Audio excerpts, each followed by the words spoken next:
once upon a time, Ronaldo and Messi called Spanish clubs their home. They don't anymore because of the lucrative payouts of Saudi and US football leagues these days. The Spanish league will survive, it's not going to die or anything like that. Spanish fans will continue to pay attention to the league. The amount of international viewers is drastically dropping, and we think an injection of prestige, of high-paying athletes, and all the glamour that goes with that is what this league needs. So let's talk about what this actor's interests are. I will make this as kind of two claims, one in which each bench is probably most likely to care about. On government, we probably care mostly about this league being incredibly profitable, and I suppose the off bench probably cares a bit more about the little guy and the league being like competitive at every level. I think that's chump change. Why do we think this club is likely not really to profit off its Spanish viewers? And that's because these viewers are fairly likely to just kind of stick around regardless. And that's because they have incredibly strong affiliations with individual teams. There's a lot of valorization in the Spanish league around players coming up through academy teams and playing their whole career through a particular local club. They have rules against a sort of like this sort of like, you know, Saudis coming in and like oil money, like rapidly evaluating a team like Man City. That is kind of like protected against in most of these Spanish clubs' constitution. And there's teams like Athletic Bilbao, which only hires the players from its incredibly local area. And the ultras in this context are incredibly unique and powerful in this context, which means that basically there's really, really loyal fans that go to like every game and are literally required to go to that game, otherwise they lose access to that like very, like basically like a really fucking fancy fandom club. That probably explains the most of the, and like Spain's just fucking football mad, right? Like I don't think a Spanish like viewer is likely to really lose interest in the game, regardless of how competitive it is or not. But the difference we think does occur in this debate is how many people are willing to pay for those really lucrative like streaming rights to watch these games internationally. So we're talking more about kind of regions of the world that have a renewed or increasing interest in football. So we're talking about Chinese viewers, we're talking about African viewers, we're talking about the US, which now has a new interest in football, considering they have their own league. But it's unlikely to be Spanish viewers, it's unlikely to be other European viewers, because those people would pay attention to their own local sports. So it is in that context that we think those people are most likely to be sensitive to prestige changes, to things like high payouts, high transfer fees, big names coming to play in Spanish leagues. It is those people who will then turn on this and pay for the very lucrative streaming rights, and it is those people that will then start getting invested in those leagues kind of over the time. So even if they only come in for the biggest and most prestigious games, and some of the other games do happen to suck, they'll stick around enough and watch enough prestigious games. They probably do end up caring about the storylines of the less successful players. So that is to say, we are perfectly happy on OG, and like we'll just kind of suck in CG. You got to defend this as well. We're very happy for some of these games to get much better, and we're happy for some of the lower tier teams in this league. Actually, those games getting less prestigious. We're totally fine with that because we think that is still profitable for the league. We still think that is good for this. Two imperatives in this debate. The first is to identify the imperative explained in the info slide. Spanish leagues, one of the big ways you get prestige in the European kind of football circuit is that each of your kind of own independent nation by nation or region by region leagues kind of has one or two teams, I don't remember which one or two, it doesn't really matter, ended up going to a bigger like kind of European wide leagues. And my understanding is these leagues are played in such a way that you play like 5 games against each team, and you go back and forth and home and all this sort of stuff. And this is the most prestigious stuff because basically it's like Euros, but like, you know, actually cool. And in this context, this is kind of deciding functionally what is the best club in the world, because most of the best football is played in Europe. This is incredibly prestigious to be able to do this. And as the info slide correctly identifies for us, Spanish clubs have won this once in the past 5 years, or much more successful, say 10, 15 years ago. And that is because these clubs, these contexts and these Champions League games are fairly dominated by UK teams like Man City and Liverpool are incredibly dominant. PSG is also there. Those people are kind of more prestigious, able to access those games more, and these are the ones that like fill up the biggest stadiums and have the most people around the world watch. It is honestly like, if you don't know anything about football outside of the World Cup, it is these games that people are aware of and understand when it's like, you know, it's a big game between all the most expensive players played against each other. That is prestigious, always has been, and is what we would like to achieve more. I'll explain why we do that later. The second imperative I alluded to in this debate is just to explain that we are losing, and a number of other leagues are also having this problem as well, losing kind of our best players and our most prestigious players to kind of like Saudi and US leagues which are willing to pay far more. I'd obviously point towards Ronaldo and Messi as I do in my introduction.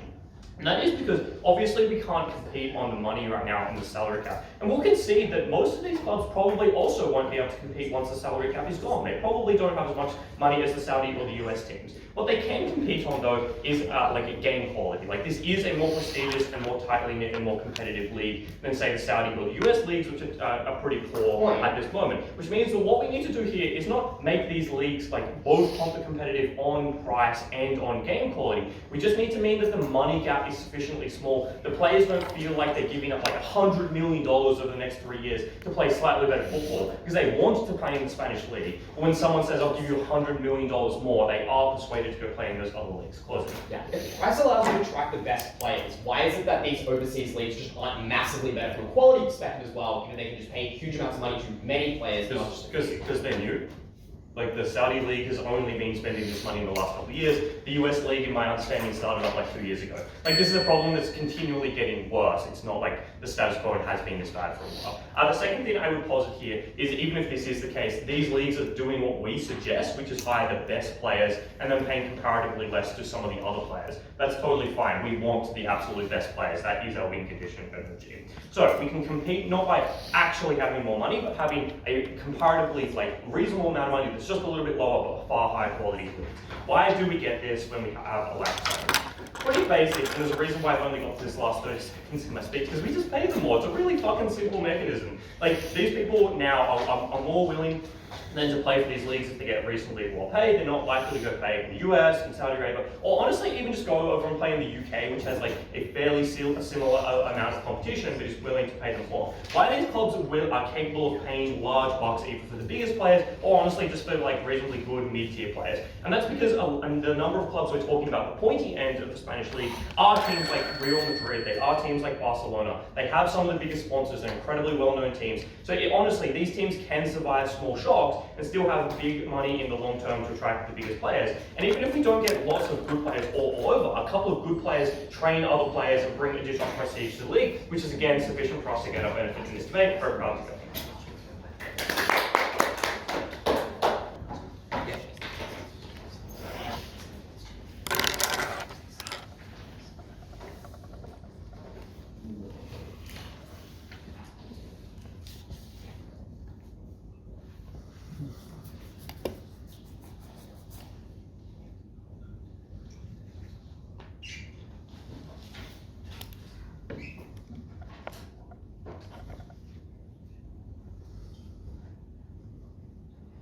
Ovo will win this debate incredibly clearly. We will explain that not only does the government benefit of prestige and better players not actually actualize in their world, but we will secondly explain that this debases the equality and competitiveness of the Liga overall, and that is the thing which increases enjoyment in the sport. That is the thing that drives fans away. Because contrary to what Tom tells you, it's not a guaranteed benefit. We will explain why this increases goal set capture and grows the competitiveness of the sport. I'm going to start this speech, however, by responding to their pretty much only benefit, which is that they increase the prestige of La Liga because they're able to pay players more. But the problem with this, quote, simple mechanism is that it does not sufficiently deal with the kinds of things that motivate players to join clubs. We would point to, for example, the fact that some of the best players in the world currently play for La Liga teams. Things like Real Madrid, for example, have players like Luka Modric playing for them. Those are world-ranked, world-class players that continue to play for these leagues despite the salary cap. Why is that the case? We would contend, firstly, that money is not necessarily the thing that necessarily motivates people to move clubs. We would suggest, for example, that often these kinds of players are able to still gain a significant salary playing in these clubs despite the cap. And secondly, that they're often given things like sponsorship money, which means that the individual salary they're paid from a club is not necessarily the majority or even a particularly significant proportion of their income relative to what they're being paid. What motivates these players instead? Because I think government lacks a little bit of this analysis. Firstly, we would suggest things like playing with other highly competitive players in their field, players that currently play at the Liga teams that they're able to develop at. Secondly, being around the best coaches in the industry that they're able to be around more competitively. Thirdly, often things like national alignment, which causes Spanish players, for example, to overwhelmingly choose to stay at Spanish clubs despite lucrative offers from other areas. But I would contend that there are two other issues with this opposition's case, independent of the fact that they do not sufficiently prove that money is the most persuasive motivator in this debate. One, they don't prove why it's likely that these clubs will be able to compete. These are like Saudi-backed English clubs that they talk about, which is particularly harmful. But secondly, they don't necessarily explain why the prestige increases so much that that's able to outweigh other harms which we tell you will occur and which are far more persuasive. They say that we're defending the little guy. We tell you instead that we are defending the competitiveness of Spanish sport, and that when they increase monopolies onto their side, that is the thing that ruins the game and that decreases the amount of viewership and enjoyment it gets. Okay, two substantial arguments in the speech. The first one is that this increases the capture of La Liga clubs by Gulf countries, and that this ruins the quality of the sport and is fundamentally opposed to La Liga's interests. What are La Liga's interests? No thank you, on this front. Firstly, we would say that La Liga has taken an exceptionally public stance against Qatar and Saudi Arabia buying sports clubs, such as those in the English League, and that it directly opposes these things on a series of bases. Firstly, they are quite famously anti-sports washing, and secondly, we would suggest that the role that European sport, particularly soccer, plays is often quite nationalistic. It is tied to the pride of these countries, and the capture of these kinds of clubs by foreign actors is something that is diametrically opposed to the interests of La Liga, at the very least, reputationally, right, for the reason that it's taken such a firm public stance against this kind of capture. What kind of measures do they undertake in order to avoid this? Firstly, obviously the salary cap, but secondly, they undertake quite significant investigation of the funding into clubs. They're particularly diligent about avoiding things like Saudi payouts in this kind of an area. Why do we think this no thank you overrides their interests? We would tell you that in this world, this now leads to a greater capture of the Liga clubs by Gulf countries, because we would suggest that salary cap limits, which now limit the extent to which you can pay above market price in order to purchase a player, now is gone, and Gulf states are able to do things like buy out these clubs, pay significantly over market price for the capture of their players. That no thank you. That means you get an extreme concentration of high paid players in a singular club. What does that do? It means A, it ruins the competitiveness of the sport, because now there's a significant dominance in the market of one particular club. This means things like the kind of competitive enjoyment that players get in sport is just completely demoralized. Why? Because they see their team either winning every single week or losing constantly and all the time. That means the kind of turnout you get to games, for instance, diminishes significantly because people don't care about watching the sport. It means the kind of competitive viewership is just decreased because there's no anticipation, there's no competitiveness, there's no genuine enjoyment or surprise in the sport. That is particularly harmful. But we would suggest secondly, there is a huge messaging impact which directly harms the Liga. They look directly hypocritical and they look like they're selling out to foreign governments. We would suggest that is particularly harmful, that debases the reputation of La Liga as the central pillar of Spanish sport. That is the kind of thing that drives people away from them and that drives deeply nationalist criticism of La Liga. That is particularly harmful. I'll take everything. I rebut this instead by pointing out most distinctive constitutions against this. No, I think this just increases the incentive for them to override those institutions and to change them, because we would suggest that the kind of pressure that Walsh are likely to put on these clubs to be brought out is likely to be particularly significant. I think it's difficult, for example, when you have directors' duties to do what's best for your club, to avoid a Walsh state that is offering to pay millions and millions of dollars to purchase better players for you. I think that overwhelmingly inundates these clubs. I don't at all think that it is something that you're able to avoid as a club.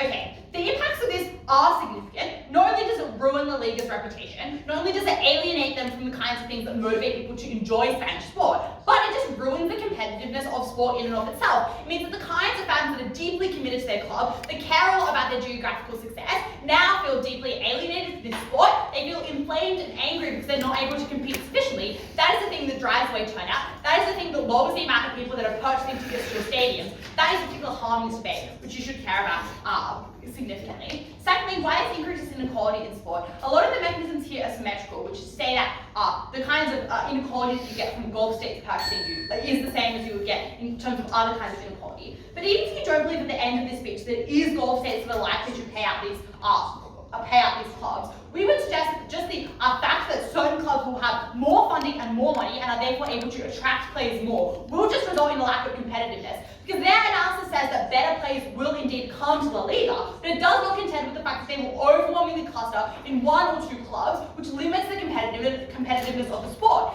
That means instead of watching good players overall be in the Liga and having an actual functional competition, all you have is one particular club which is acutely concentrated and which is able to dominate the championship. We would suggest that is particularly harmful. That is the thing that drives down viewer engagement. We would suggest you would compare this to a world where players play geographically based on where their allegiances are, or when major clubs have more of a diversification in the kinds of qualities of players they get, because they're able to offer different kinds of salaries, because players are able to do things like supplement their salaries with sponsorships and therefore play in a variety of different areas. We are the side that protects the quality and integrity of Spanish sport. They do not prove a sufficient benefit to prestige to outweigh this. Proud to oppose.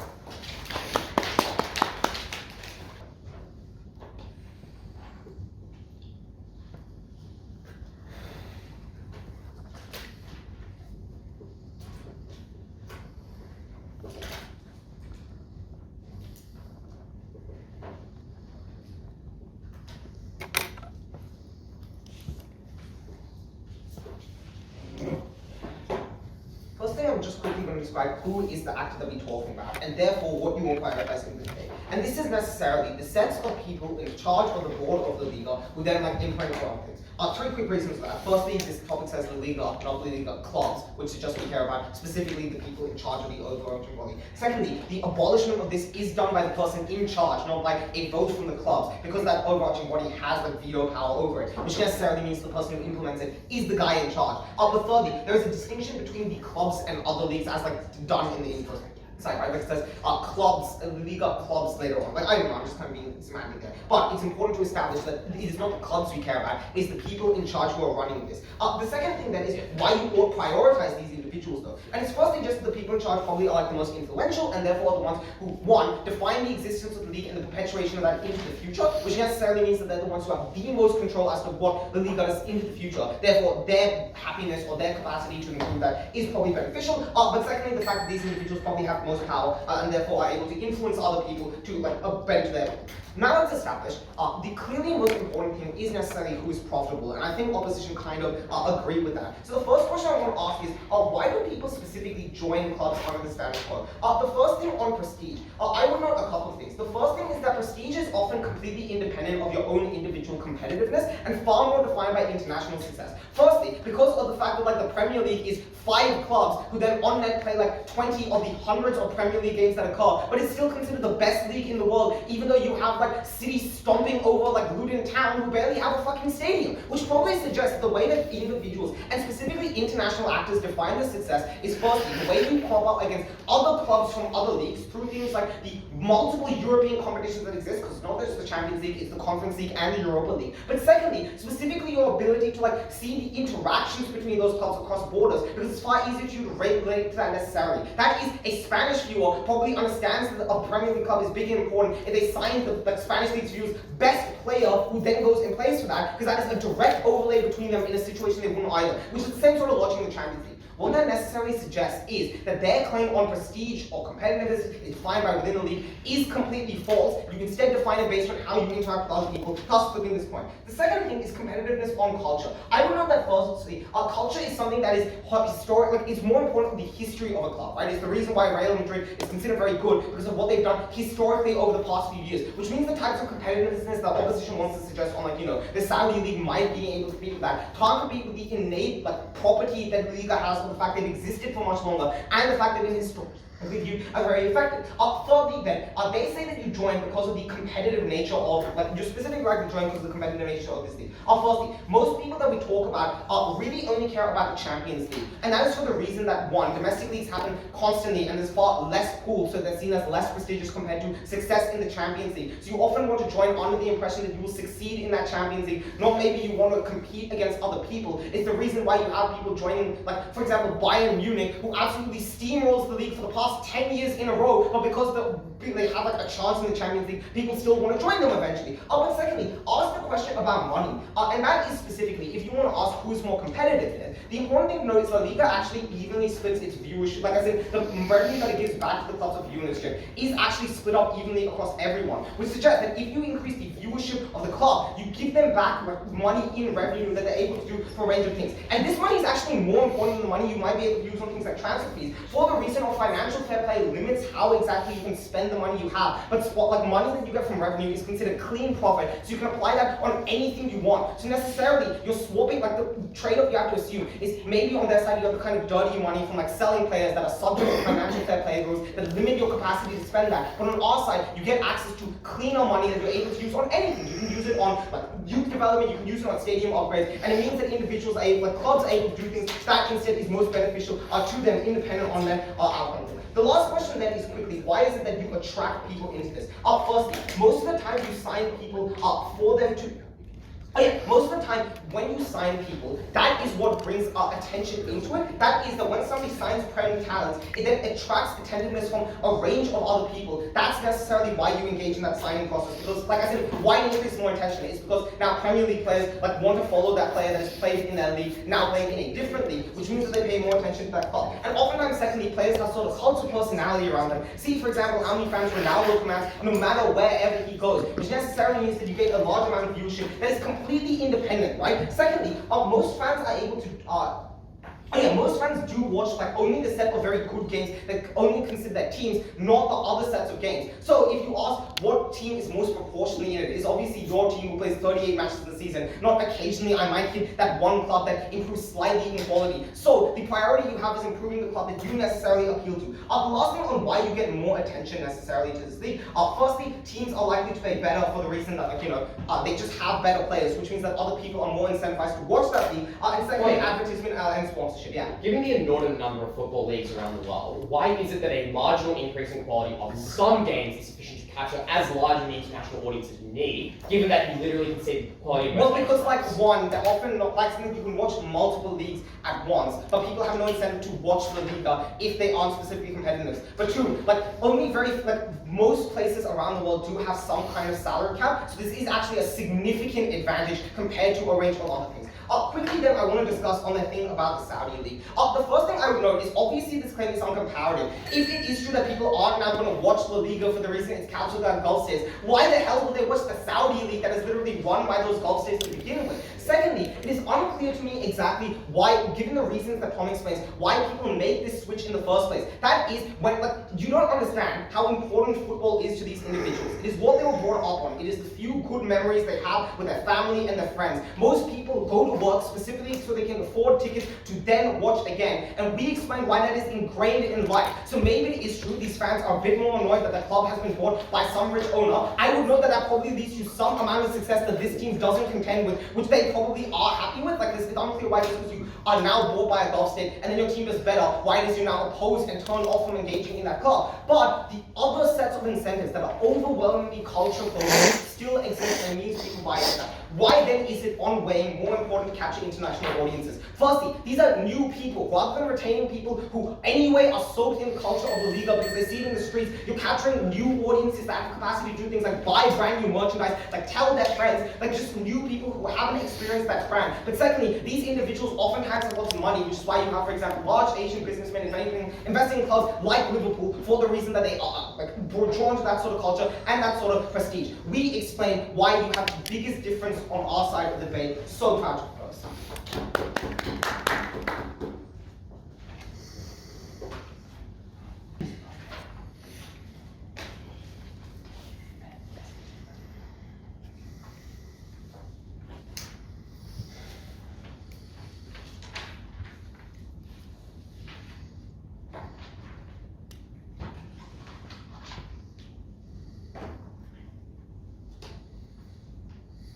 Look, I agree with Tom earlier in the Prime Minister's speech. This debate is fundamentally about weighing question one, do La Liga clubs get more competitive externally? Versus the second question, do La Liga clubs deserve to have their internal competitiveness and views on sports washing preserved? Unfortunately, I actually think the opening government team are fairly clearly losing that, and that's what I'm going to devote this speech to convincing you of.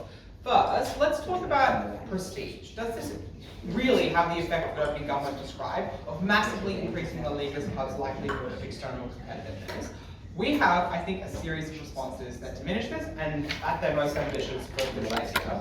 The first is just to observe that there's not actually a serious impetus for this. The cap currently is not minimum wage, it's actually pretty high, which would suggest that players kind of default to other interests beyond just how much money, in probably 8-figure salaries is entering my bank account at this point, which is history and legacy, which is the resources and coaches that club has access to. Things which we observe in Neva's speech, which I think pretty uncharitable response that La Liga clubs have a lot of access to.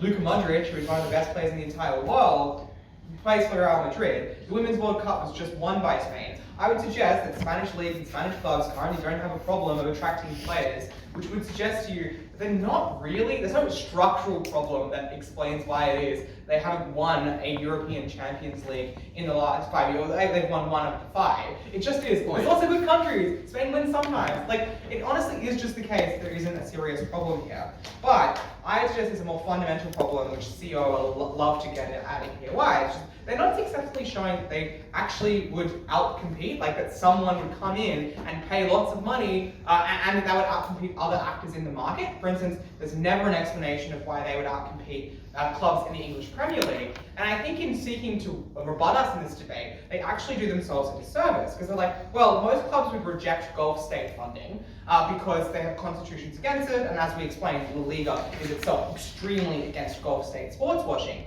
Which is like, well, how then are you going to compete with the amount of money that English Premier League clubs that are funded by the Qatari or the Saudi Arabian government are doing? Like, that is never explained. Which suggests that even if you believe that they could pay more and that would entice some players, that it's unclear that in the overall market of clubs that a player that was interested in chasing the highest salary could pursue, that a La Liga club, when you abolish the salary cap, would be the one that attained that, given there are lots of prestigious leagues, given there are actors that have the resources of entire countries' sovereign wealth funds at their disposal. Unclear to me that they get any better.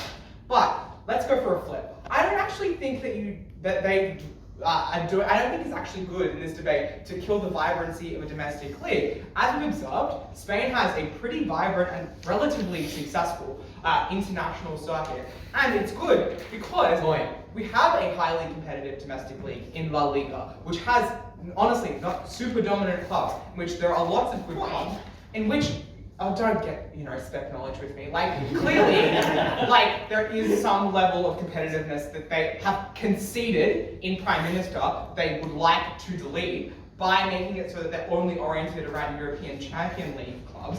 It seems to me that a competitive league is actually good for grassroots because it makes people believe, footballers for that, they can actually earn a salary in it. But they're going to earn a shit salary, or they're going to probably go for a club that doesn't ever win. I think that actually does kill domestic grassroots football in Spain in a way that you'd feel bad about if you were that person. Which all of this, and the other final Hail Mary observation I'll make is, if it's true, and they go all in as they do in Deputy Prime Minister on the fact that they don't care about tanking the domestic league's competitiveness and having a dominant club within it that wins everything, then, and all they care about is winning the Champions League games, the highest profile ones that people apparently pay viewership for.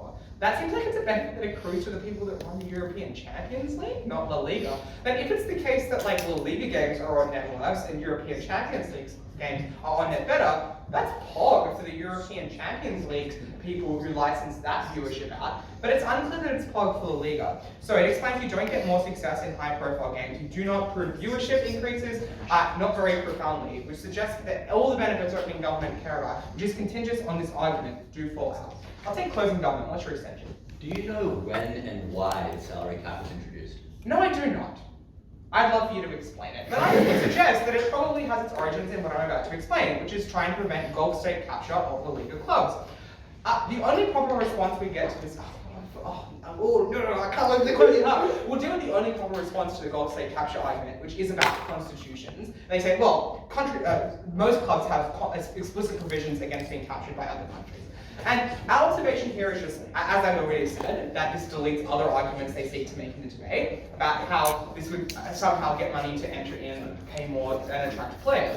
But also, it only really does take one club to take the money for it to happen, like for our harm to kick in here. Like, I would suggest that even if a club kind of doesn't want to take a Gulf States money, they are willing to pay such exponentially high sums, again, because they have access to sovereign wealth funds of entire oil-rich nations, that they can't reject it. It's like Elon Musk paying $43 billion for Twitter. Twitter didn't really want to take the offer, but they have an obligation to their shareholders to take that offer because it is so good and it is so profitable for them. But honestly, it seems pretty obvious to me that La Liga, if they didn't have a salary cap, the countries probably wouldn't like reject, every club would just reject it on principle. Like, there probably would be some free rider countries that see how they transformed Man City and say, oh, that sounds pretty good. So it seems like constitutional problems don't really delete them for this debate. They then have a single club that dominates the league, terminates the domestic leagues, and carries all our harms, I suppose. The way that this argument is pretty obvious, like, as Neva explains, I think, to almost no dealing with, the harms of being captured by a goal state are pretty profound. You have to do an about face on a position as the leadership of La Liga that you have publicly taken, the positions that you will prevent it, you've like literally spent money on legal battles against this as La Liga. The position hasn't emerged out of nowhere. It has emerged out of domestic opposition within Spain to this. It has emerged out of club opposition within Spain to this kind of funding. It's not just a viewership harm, as opening governments say it is. It is boycotts of La Liga. It is players who now lose salary and jobs rallying against La Liga for this decision that gets made. But also, it would suggest La Liga actually is rather nationalist and jingoistic. It does hold quite an authentic skepticism about being captured by Gulf countries and being used for their political ends. They would need to trade off something rather serious in order to circumvent the people who run that institution being seen to terminate its cultural power within Spain. It is run by real people who have real Spanish interests, and we would suggest that they would not be willing to sacrifice something they've already flagged they care an awful lot about, even if it means they lose money. For that reason, we would suggest a clear vote.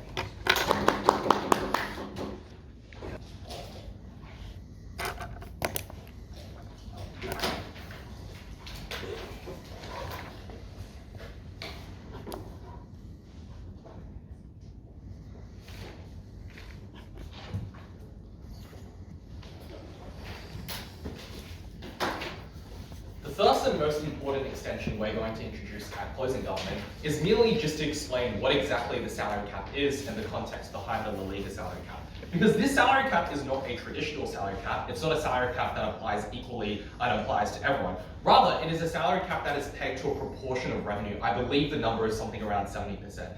And that is really damning for this opening opposition, because the reason why Real Madrid can keep good players isn't because of the culture and the atmosphere, it's because their salary cap is $700 million, while the salary cap of the bottom team in that league is like 30 million or something like that. Which means that the large clubs can still spend an overwhelmingly large amount of money because they still get a lot of revenue, and this is a self-perpetuating cycle, because the larger their revenue is, the larger proportion of that can then be devoted to that salary cap, which means that they can spend more money and entrench inequality and all that kind of stuff. This simple observation basically eats the opening half of this debate, because obviously for opening opposition, it explains why the salary cap does not at all, like really solve inequality. If anything, it entrenches it. And secondly, it eats opening government, because while imports are an important issue and are an important impact of this debate, it is obviously mitigated if Real Madrid still has $700 million of its salary cap, which presumably it can spend a bit on those imports and keeping that talent. So, I guess the question you might ask then is, why was this salary cap imposed? And the reason why the salary cap that was imposed was not for equality reasons, but was for financial sustainability. It was imposed during the 2013 European debt crisis, when there were raised interest rates, which meant that it was financially unviable for clubs at the time to borrow a lot of money, and for investors and speculators and hedge funds and stuff who've invested in these clubs to borrow a lot of money to leverage into these clubs. But there are a number of changes which means that this cap is no longer financially financially that necessary. The first thing is that La Liga, as opening government has observed, has largely stabilized financially. It has a very consistent audience and it has a very consistent revenue pool. The second thing to say is that there is, as OG notes again, the rise of financial competitors, which is to say the Gulf states and the US, they're spending a lot more, which means that you need more money to compete. But the last thing to note is that the way that this percentage has been pegged in a way that disproportionately favors the top clubs. And that is because the top clubs have disproportionate lobbying power within that league, which means that lower clubs aren't able to raise the proportion of revenue they can spend on their salary cap, but rather it just stays at 70%, which is something that will benefit the top clubs. What this means is that the salary cap system is fundamentally broken, and the cap amount is obviously skewed by lobby, and it's just not that financially sensible at this point. This is two very important impacts for this debate. The first is that this salary cap actually entrenches inequality quite a bit. And the reason for that is because when you can only spend a cap pegged to your revenue and you can't borrow money in order to buy players, that is something that disproportionately hurts small clubs. Big clubs don't need to borrow because their revenue is so high that they can just spend the liquidity that they have. Small clubs are the ones that need to borrow in order to climb the ladder because there's no other way to compete against the big clubs, which means that small clubs aren't able to take the risks to compete, and that leads to lower amounts of competition. The second thing to say is that obviously like the bigger clubs on our side will still have more money. Like we don't solve inequality, we vastly mitigate their problem, they make the problem a bit worse. But the thing to say here is that obviously the La Liga isn't a closed system in a zero-sum game, because you can either develop players into the talent pool or you can import players externally. And that means that even if the bottom clubs by the end of our impact aren't able to compete against the top clubs per se, they can use this abolished salary cap in order to bring in new players or train more players, which means that the league as a whole gets much better,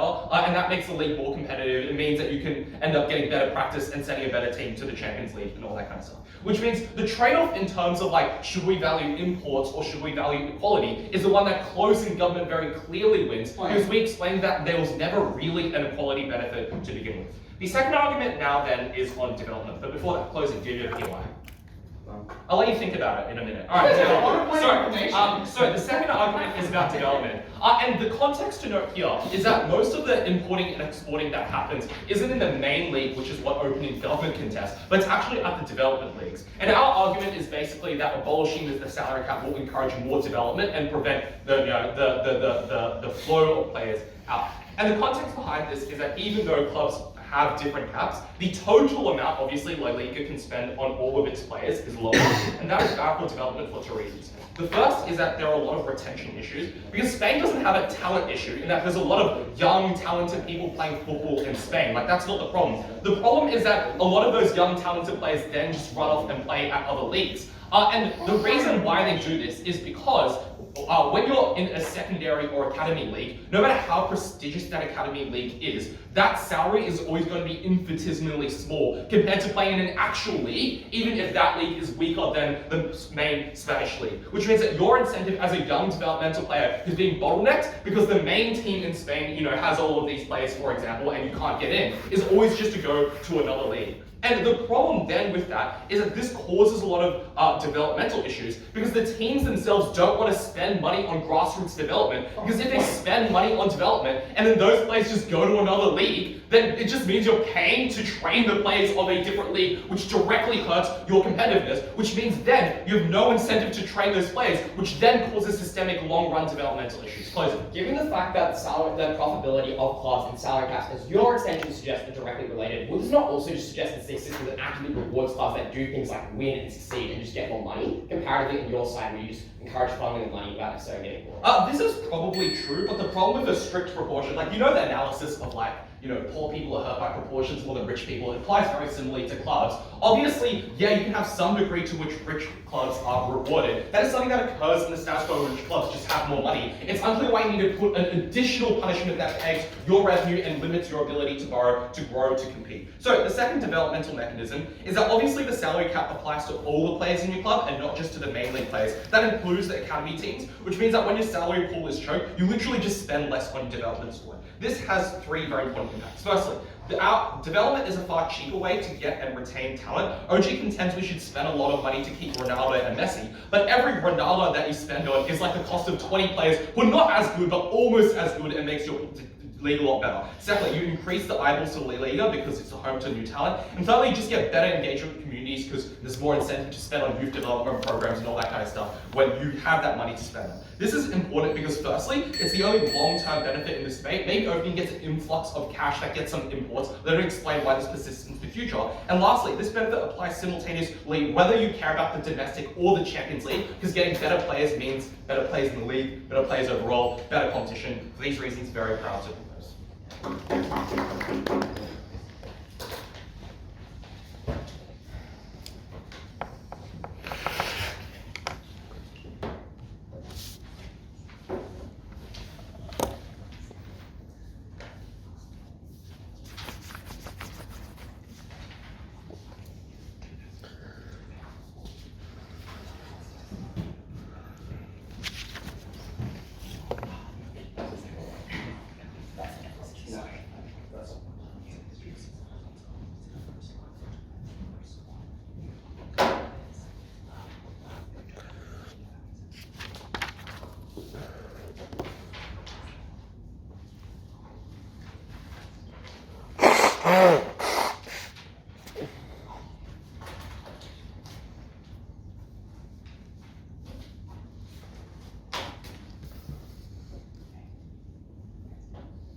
CO's going to win this debate because we're going to be the only team to meaningfully engage with how the degree of internal competition within a league affects things like your ability to compete on the international stage and maintain competitiveness on that level. And in doing so, we're going to co-opt all of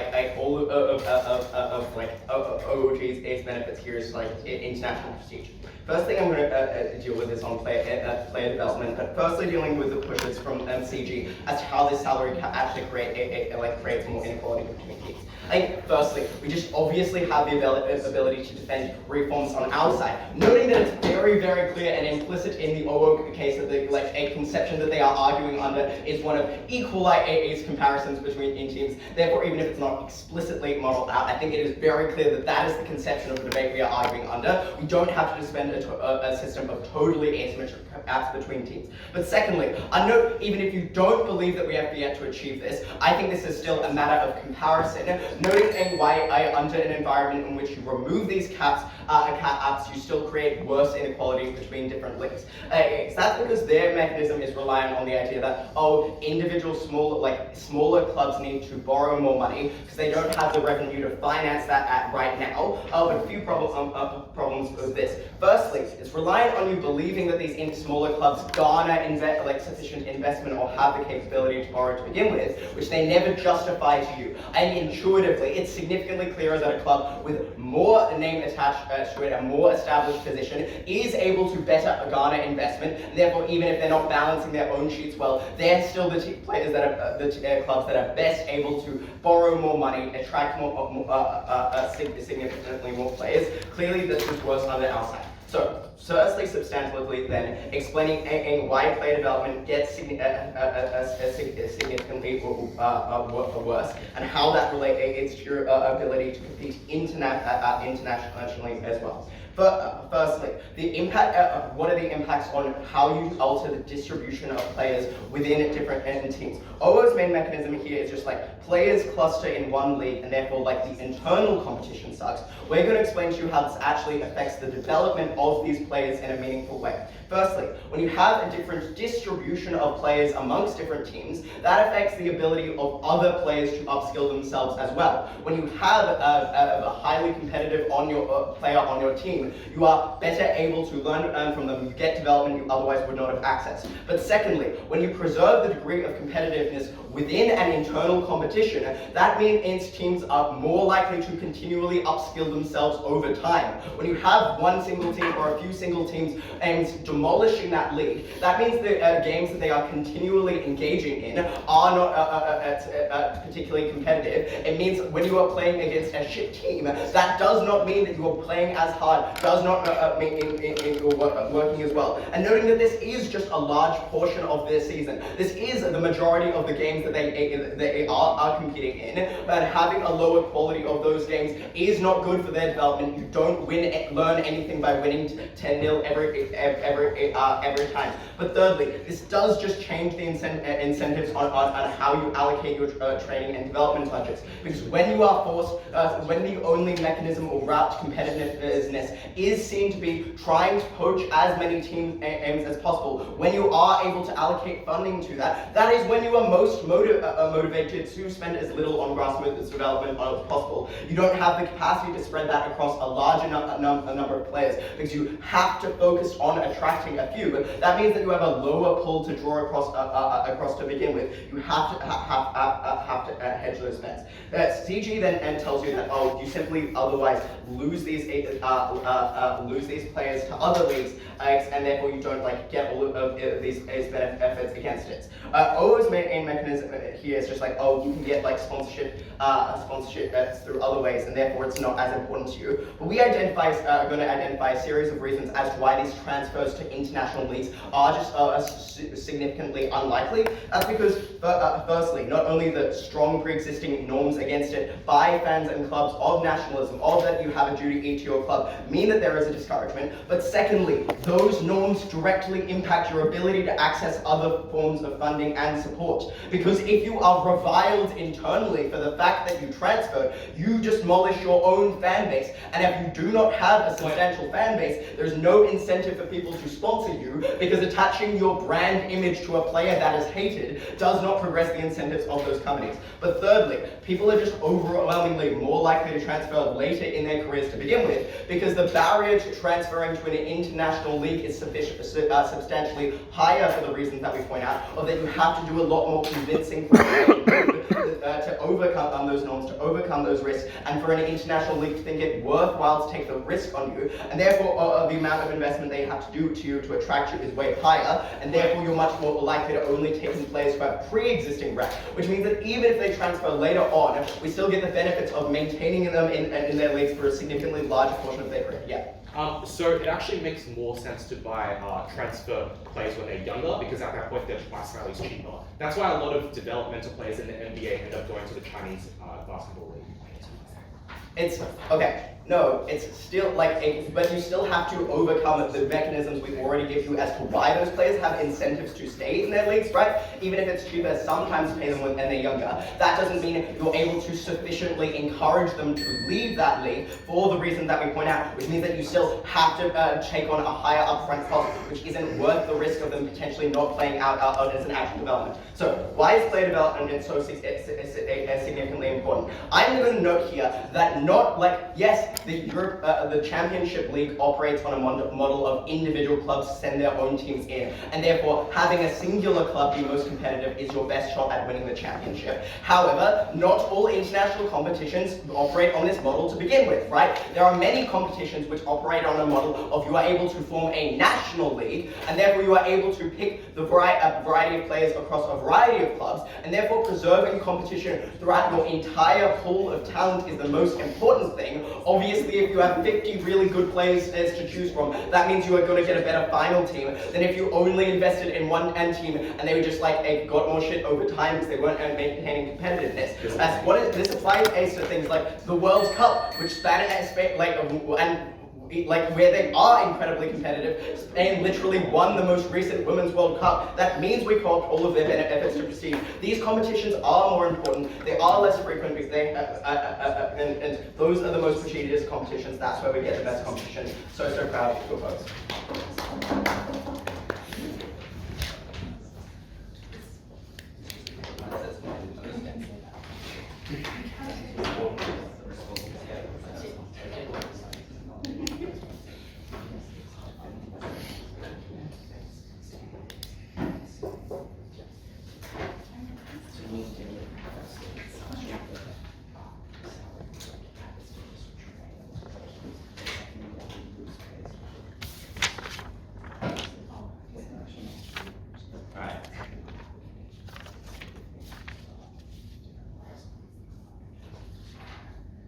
Three things: defending the extension, spotting to opening opposition, and then finally to closing opposition. Firstly, on the extension, two responses we hear to it. The first is we'll use our counter-fiat. Two observations. Number one, unfortunately, as per the world's manual, counter-fiat needs to be applied by opening opposition, the leader of the opposition speech. And importantly, leader of the opposition never says the words, "we will make the salary cap equal for all teams." They just make a bunch of arguments which require that to be the case. But they never actually employ their counter-fiat, never explain a model which they need to do in order for that to occur.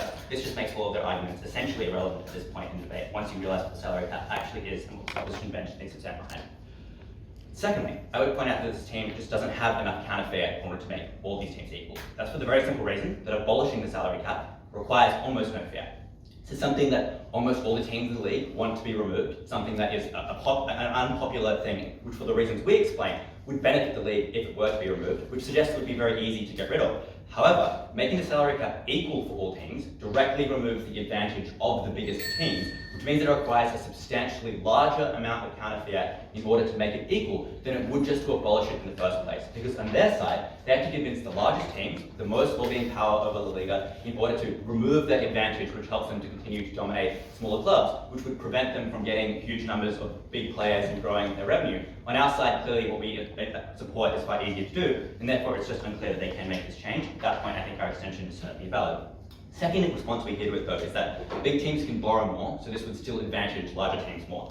But the issue with this is it's unclear, sure, big teams can borrow more, but why do they need to or why would they want to, right? Large teams have huge amounts of revenue. Debt financing incurs interest, revenue financing does not, so why would they choose to borrow? As with all institutions, when you are most in need of growth, when you have the least amount of revenue, you borrow in order to attain that growth because you don't have the initial investment or the initial revenue in order to get that, which means that it's the smaller teams that are most disadvantaged by the fact that they are unable to borrow revenue. And I would point out this was the specific stated purpose of instituting this salary cap, to prevent small teams from taking risks in order to grow by borrowing money in order to get the money they need to get good players, to attract more fans, to attract more revenue, which locks them into the position that they're at. And it was instituted in a financial circumstance that no longer exists, as David points out, which means I think our extension is basically fully intact. What then was our extension? Firstly, we explained this entrenches the inequality that exists between teams. We make the observation that the salary cap is different for each team, which means it does not actually create symmetry between teams and what they have the capacity to do. It locks smaller teams out of that growth, which prevents small clubs from borrowing in order to get more money.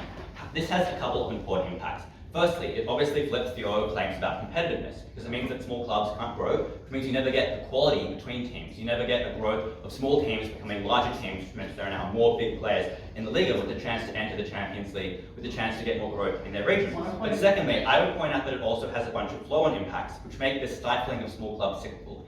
The first is that if you are aware as an investor that when you purchase a small club, you will be unable to borrow money in order to create that growth, you are just far less likely to invest in a small club. Which means on their side, you still get wealthy people investing in larger clubs because they know that they can grow those clubs. They know that they can be successful. But why would an investor ever choose to purchase and put money into a small club to help that club grow if it is the case that they are unable to borrow money and take financial risk in order to achieve that growth? You know that a small club is a dead end, which means the only teams that actually get large foreign investment which helps them grow on their side is the larger teams. And the inequality in the capital that occurs there is more significant. But secondly, because you can't get good players by borrowing or getting more investment, as I explained previously, it becomes very hard to raise that revenue and increase your salary cap, locking small teams where they are. But thirdly, it means that when you're hit by years of particularly low revenue, for example during the COVID pandemic, you're suddenly hit with a very small salary cap, which means in instances where you have a low fan turnout or a particular financial circumstance means that people's discretionary spending are lower and fewer fans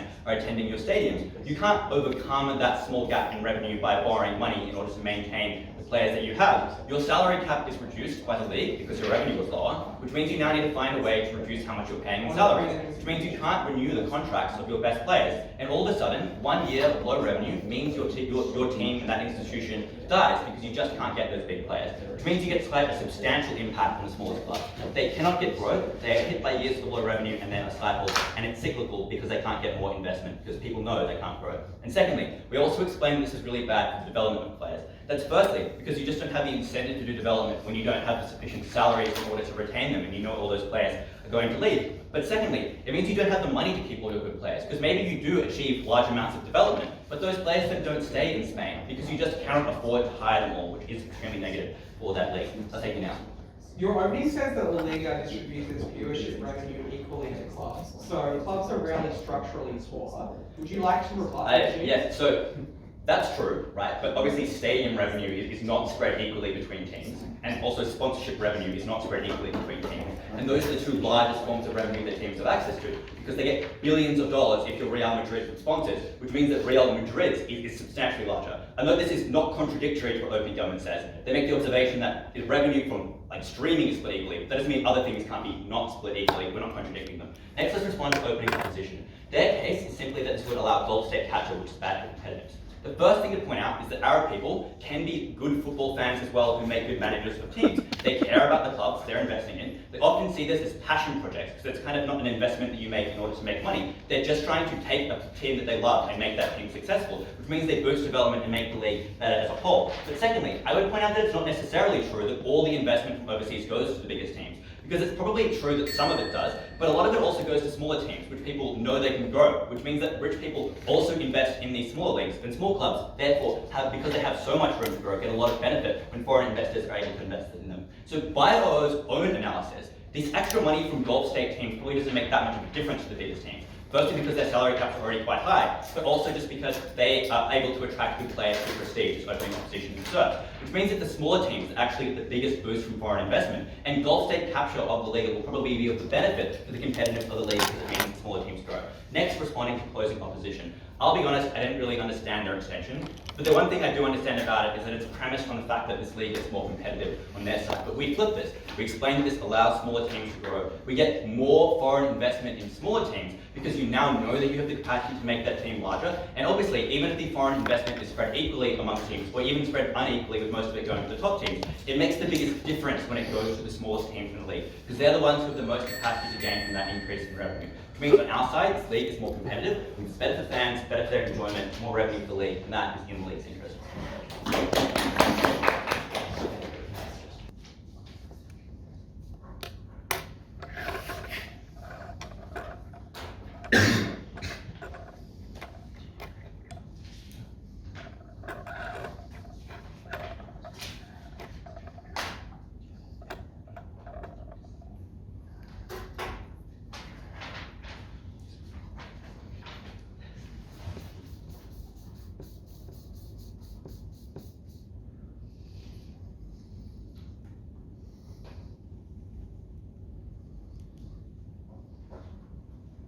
All good.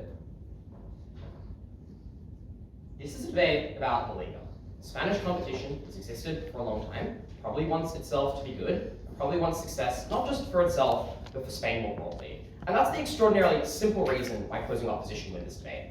Because we're the team that explains, not just in the short term, but when you unlock salary caps, when you allow for this massive pool of money, you reduce any imperative for any of these players to stay at the towns they call home, you reduce any ability for them to stay within their own nations, and they are just far more likely to chase off the glory overseas, not even the richer clubs in Spain. And when that was the imperative that you were faced with the fact that meant that decades down the line, it was incredibly likely that the Liga itself would just have worse players coming through the ranks, would just have less people be able to develop and train up those players to get to the skill level that they needed to be. That is why we so clearly take this debate. Let's start by talking about the Liga's interest, then reviewing our extension, and then engaging with the salary cap, the quality of the league, and then finally some kind of miscellaneous points from general. I would note the rest of this debate is extraordinarily short-termist in its perception of the Liga, but never justify why. Given that the league is, as all teams kind of concede, relatively stable, relatively profitable, and relatively prestigious as an institution, it's deeply unclear why there's an enormous imperative now, at this point in time, to engage in abolishing a salary cap.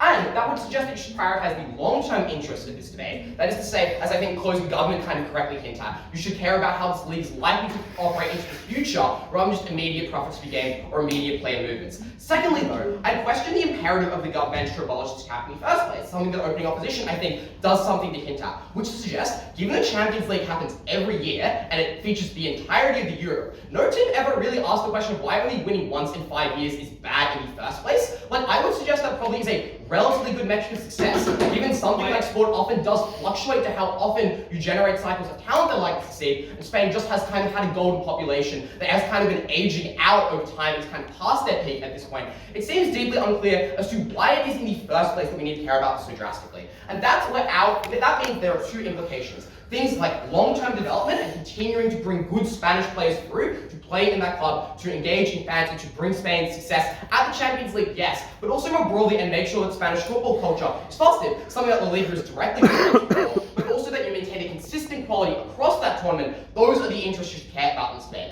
Which is why our extension is so important. Because what we explain very, very simply is the way the status quo fundamentally operates is it succeeds in doing two things. One, it means that the number of talented good players within the Spanish league are distributed relatively well across a large variety of clubs. That is, as we explained in Alex's speech, for the extraordinarily simple reason that even if you want to believe CG's claim about how the salary cap functions, necessarily that means that players cannot hoard enormous amounts of good teams to the extent that it prevents other players from completely having access to those players. Which means, even if these smaller clubs with salary caps that might be relatively lower still only get a decent player, that is still very, very good, and that player is now not bought up by bigger clubs because they necessarily have to make sacrifices along the lines of their own development league. And that gives you the benefit of the individual players in that club who are newer, who are more grassroots, who are more inexperienced, who are new to the league, get the ability to engage with those good players very directly. They often operate as mentor figures within the club, and you get a level of training that brings everybody up. But secondly, we're able to explain, I think quite crucially, what the rest of this debate ignores, exactly why it is that it's so important not to have some clubs that are good within the Spanish league, but you have a consistently high quality of clubs within the league, which the status quo is able to maintain. That's the extraordinarily simple reason, as we explain, that given that the majority of the games you play as a professional footballer are for your local club, and playing against shit kickers is not something that's generally very useful in improving your ability, it's incredibly important to make sure that you're able to have that high baseline level so that every game is something that is a relative challenge, something that improves players, and something that pulls them up. Which is why I'm now going to engage the closing opposition case in their claims on the salary cap. Because their basic claim here suggests, well, this is a system that perpetuates unfairness, and so it's really unfair. But one, I've just observed they don't prove how this operates. I don't really know the rules of debating that well, but I'm unclear whether this is actually something within the ordinary intelligent voter knowledge to maybe sense check that a little bit. But notably, I would note here that their analysis is just to say, oh, well, proportionality punishes larger clubs more, is actually just asserted. Because I would observe that the problem when you're a rich club with no salary cap is you do just have the capacity to buy out players, not to fit them on your team, but to prevent other clubs from being able to acquire and access those players in the first place, because that directly gives you a competitive advantage, and you can often just bring those players in because you have inordinately large amounts of money. Because obviously percentile cap still caps out a larger raw amount of money for these richer clubs than it does for poorer clubs. So maybe it harms these poorer clubs a little bit, but it harms these richer clubs far more in terms of the capacity to be able to acquire an enormous number of players, which given we explain why this league is likely to be about competitiveness, because obviously, even just engaging the audience part of this debate very briefly, given the fact that the way to maximize viewership is not by having some games that lots of people watch, but getting consistently good ratings across every game of the season, from a profitability but also quality and development perspective, that is the metric you should care about in this debate. Which is why, even if you don't believe that, I think it's probably reasonable to say we could potentially alter the salary cap. I think it's probably pretty reasonable. So let's then engage with the question of quality. By far the most important question in Spain, because as OG succeeds, it does impact other incentives like financeability as well. I'm going to talk about the development of players, but very briefly I'll take OG. Who do you think has more Instagram followers, Luka Modric or Ronaldo? Probably Ronaldo, but also I don't think it matters, right? Because your side, and this is what I'm going to get, actually, I'll get to this now, I don't care. Your team literally does not prove you get those players to stay in Spain. For the incredibly simple reason that, as you identified, EPL, oil money, etc., already exist in these overseas leagues, as in literally POI to open government, and they just failed to respond to. Their case is entirely contingent on you believing that the league is also improving on a quality perspective. But the biggest problem there is, given they say that money is what draws good players, a league with more money is going to draw more good players. So it's unclear why you get any of those players they need for you to believe that La Liga cares about will improve things. At a point, most of those players will go off to a foreign league that doesn't just pay them more, but probably is better because more good players are there in the first place. Which means I think they're out of this debate pretty simply. Regarding the development of players, CG tries to explain why development gets worse on their side, but I think their proof for it is probably pretty bad. That's to say, they don't prove why when the salary cap is unlocked. Also, I question whether or not the salary cap applies to development in the first place. They don't explain why this money is likely to be funneled towards developing countries. And I explain in my speech why it's more likely the case that you just do it to buying out good players and players that other clubs could potentially buy and also make their own club comparatively stronger. Secondly, I would suggest things like foreign investment are probably relatively minimal either way. Very simple reason that as kind of teams in the opening half agree, and as OG literally sets up, these leagues are already against foreign investment for places like oil. Thirdly, there are obviously symmetric incentives to development, but our argument explains why structurally development is likely to get so much worse under their side, because at the point in which you allow for salary caps, even if the league cares about development, individual clubs have incentives to chase things like short-term wins, which means their incentives are directly opposed to what the league more broadly wants, because the league is the more macro perspective of we want to care about the quality of things in the long run. But also, I would just suggest, when you unlock salary caps, that in itself immediately starts to erode the kind of cultural norms around nationalism, etc., we explain on Upbench, which means that you're just more likely when those players wouldn't have left in the status quo, they do leave under side opposition. I think that means pretty powerful in this debate. The thing you cared about was the quality of this as a league, because it was good for you for the extent that it engaged fans domestically and internationally far more, but also promoted the kind of quality of players that would allow you to succeed in the future. That was the most important contribution in debate. That's why you would vote for closing opposition. Hi everyone, thank you all very much for the debate. Obviously sports fans love a good sports debate. I think teams engage in this very well. Football's not my primary sport. So I thought it was very well done. Football fans may disagree, I don't know, I'm not going to wade into that. General feedback, result, reasons for result. The first thing I think is what is the primacy of the actor's interest? I think at times it's done well in today's debate, but other times, particularly in the closing half, kind of gets to get lost or left behind. I think teams spend a bit more time really thinking back to why the thing they're saying relates so specifically to the actor's interest and why it is so primary. I think the second piece of general feedback actually flows on from the actor's interest as well, is that when teams do engage, and they do a good job of explaining, I think, why the thing they're explaining would be in the actor's interest. And I don't walk away from this debate thinking any of you are wrong that the actor does care about the thing you're saying they care about, but why is it the primary thing in today's debate for that actor, I think, is the differentiating thing between some teams, and the teams that do better in this or the best in this debate, we thought were the one that was best able to explain why this interest was the primary one versus what could otherwise be reasonable interest, but not necessarily the top interest of that actor. Otherwise, I think general feedback I'd have is maybe a few factual inaccuracies about sport in today's debate, how national teams are selected, things like that. But broadly, I think it was a very high quality debate. In terms of the results, then we had a unanimous decision. We had the first going to opening government, second to closing government, third to opening opposition, and fourth to closing opposition. Let's go through those regs now. So let's start with the opening government team and why they take out the top half, and then we'll bring in CG. So, I'm doing the OA different structure I normally do. I normally do it in rank order, but I want to try this chronological order thing. So, why does OG take up the top half? I think there are probably three things in the top half that become issues. The first, I think, setting up is just what happens with players. Where do they go and why do they stay and why do they go? Because I think opening government makes the claim that a lot of it's regards to money, and that is the primary reason they stay or they go to different clubs or different leagues. Salary cap reduces the amount they can be paid, they get paid elsewhere. I think OO has some good responses here about why they might want to stay for the national connection to the club, the capacity to achieve success, or the other reasons why they might want to stay. And I think they also make a reasonable claim as to why there might be more money still available elsewhere to go and play in Saudi leagues or Gulf leagues or whatever, and that this might not bring in a huge amount more money. However, what we thought though was that best this maybe mitigates to some extent maybe how much change opening government gets, because there might be other reasons why people stay, so it doesn't work, or go, so it doesn't have an impact there.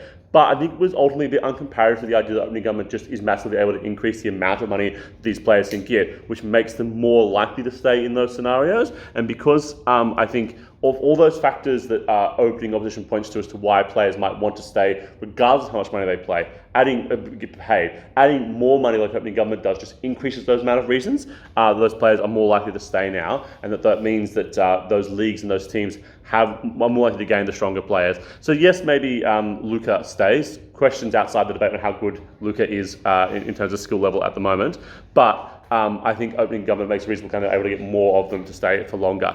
That I think then leads in nicely to the second clash of this top half, which is the question of fans, who gets more, who comes, who goes. So I think we have like the pro-international side and the pro... Actually, that's a bit of an unfair characterization. Opening government is the idea we gain more international fans into the league now, and OO says we lose more local fans, and what happens to those groups. So on the question, let's start with the local groups from OO. OO makes the claim that local groups are likely to, local fans are likely to drop off support now because the game's less competitive, the players are getting sucked up by the big team, etc. I think the problems here are one, I think OO doesn't fully meet the burden of proof as to why they're likely to lose a huge degree of fans because of this one thing that is changing. I think that's particularly important given the strong setup we get from Prime Minister that is supported by DPM as to why the demand for this is inelastic with the Spanish sports club fans, why it's such a big part of their life, why they're always likely to follow their teams, and why they're always engaged with this league either way. So maybe some teams do get worse as a consequence of this. I think that's fair to say. I think OG concedes that. But what I don't think happens is that there's a huge loss of fan groups for this. And to an extent, maybe at worst case, some fans are lost by OO. I think what opening government is able to explain is why they get a more international viewership of these leagues and these games, and why that is particularly important. The idea being, if you have the biggest stars in your team, there's a whole bunch of fans who want to go and watch the games that feature that star, and then because you're likely to have stronger teams that do better in European leagues, etc., that funnels that support back down. There is the response that's given around like, well, they'll just watch the European league, and that benefits that's a good POG, I think is the term for the European league, but not for the La Liga. But I think that misses the mechanism that like they're still supporting that team and following that team because of that player, and they're invested in the La Liga because of that player and because of that prestige and success they've gotten from being in the Champions League. So yes, some does go to the European League, but it's ultimately still a bigger benefit for that La Liga team. The third clash then becomes one of this Gulf state and material, and whether or not they're likely to be more susceptible to this. I guess the problem I have with this argument is, firstly, I don't think enough is proven as to why the La Liga cares so much about potential Gulf influence versus the massive influx of capital, viewership and quality gains they get from opening government. So why relatively that is more important. And there's a lot of stuff about like there'll be backlash with lack of support. Bit unclear about like what that looks like. Like, do fans stop going? Do they stop buying jerseys? How does that weigh against opening government's material and how much fans care about these teams? There's stuff pointed to about boycotts, but doesn't get much more than like a sentence. It might be boycotts. I think it needs more explanation of why that is likely to happen when compared with the other stuff we get on higher profits, etc., from opening government. So I think on the Gulf state stuff, probably a bit more of an issue why it's the primary interest of these states, but also of the La Liga, and also why it is likely to be so harmful. So I think on that point then, at the end of the top half, I think opening government's proven the primary... Oh, the last thing... Sorry, I have said that. So I think at the end of the top half, opening government's able to prove